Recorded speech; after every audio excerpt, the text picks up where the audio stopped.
I think there's a bit of a problem. Turning the leaders of the American Revolution into our national heroes here has made it difficult, I think, to see the American Revolution for what it truly was.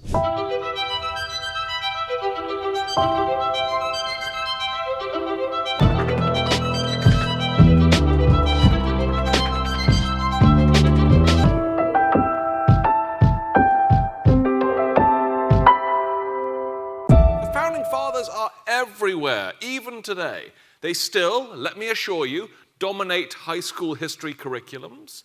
The Founding Fathers show up on all the banknotes and coins that we use, and millions of tourists visit their shrines every day, every year. I live near Washington, D.C., which is, of course, named after George Washington, and its National Mall is a sort of theme park devoted to remembering these extraordinary men. This is the beautiful Jefferson Memorial. Historians have written literally thousands of books about these half dozen or so dudes, and you probably are dimly aware that there's a little Broadway show about one of them. Maybe you heard of it. In fact, I'd argue that the half dozen or so men we refer to as the Founding Fathers are so popular that it sometimes seems like we in this country, and I'm a US citizen despite this obvious British accent, it sometimes seems that we in this country worship those people like gods, putting them up on marble pedestals, sometimes quite literally, like Jefferson, on a marble pedestal.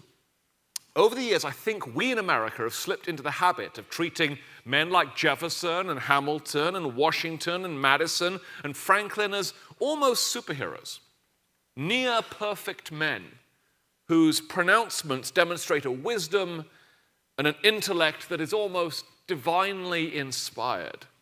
We carve their writings onto plaques, look here, as if they were the 10 Commandments. We treat them almost as if they're divine beings.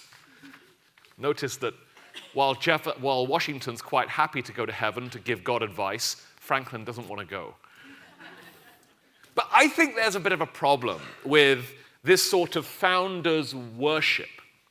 Turning the leaders of the American Revolution into our national heroes here, worshiping them as icons of our civic religion, has made it difficult, I think, to see the American Revolution for what it truly was. And it was an epic struggle with a cast of characters far greater than the handful of faces that we can fit onto 6 different banknotes and a handful of coins.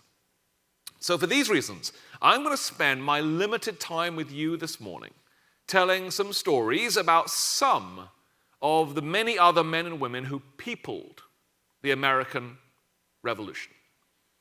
I wouldn't go as far as to say that any of the folks I'll tell you about are ordinary. None of us is ever truly ordinary.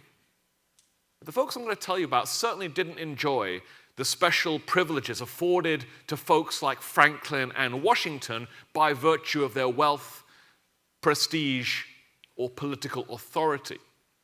I'm going to talk then about 4 of the people who never made it onto our monuments or onto our money. And the clock, I assure you, is ticking, so let's get stuck in.